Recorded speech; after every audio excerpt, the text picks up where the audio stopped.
ఏంటి ఇక్కడ పడుకున్నావు?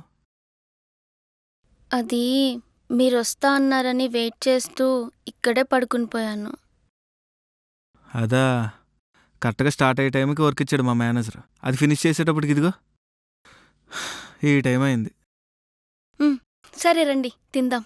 లేదు, నేను ఆఫీస్లో తినేసాను. నువ్వు తిన్నావా? మ్హూ. సరే తినేసి పడుకో.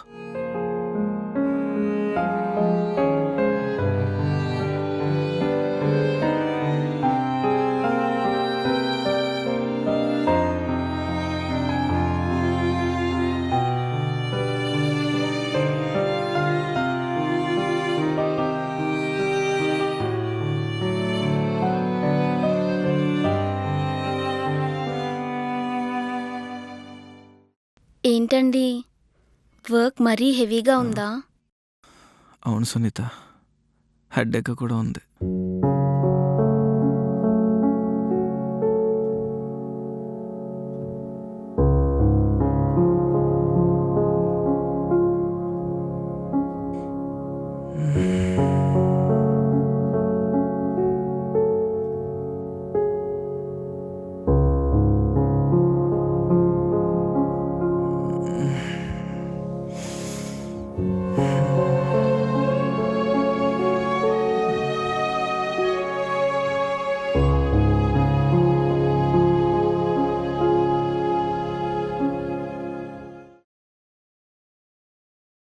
ఏవండి, మ్మ్. ఊరు నుంచి మా అమ్మ కాల్ చేసింది.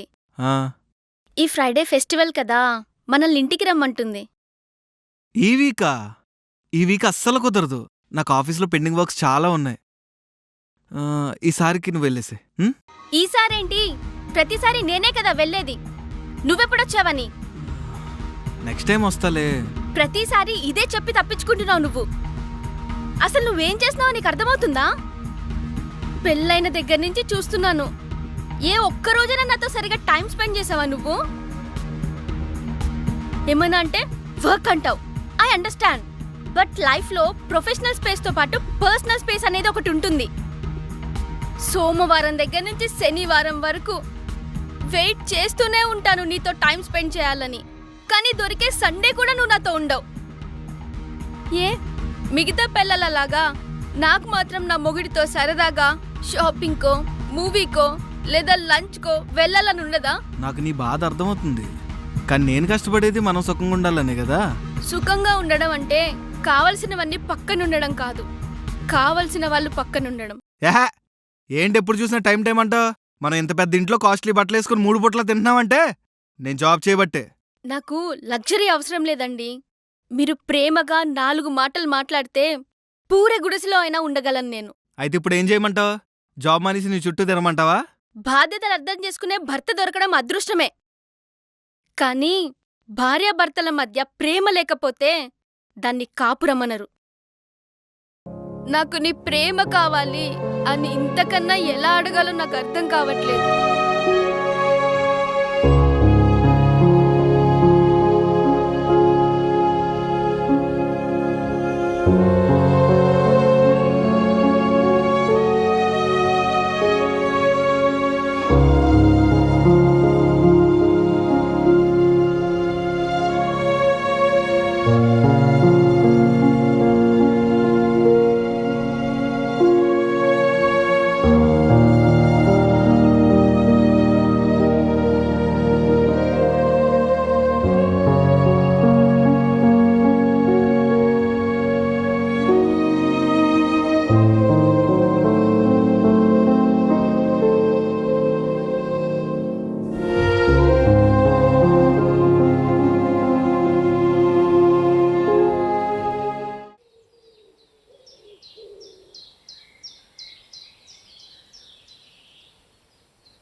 ఏమండి,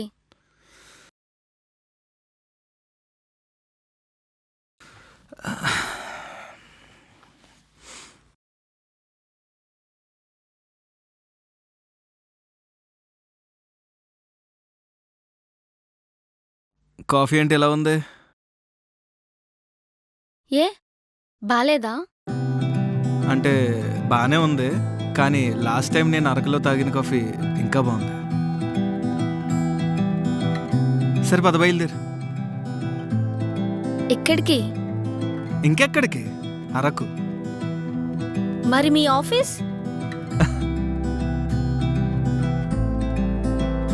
నాకు నీకన్నా ఆఫీస్ ఏం ఎక్కువ కాదు. ఆఫీస్కి ఆల్రెడీ లీవ్ పెట్టేశాను. ఇంక 3 రోజులు నీతోనే.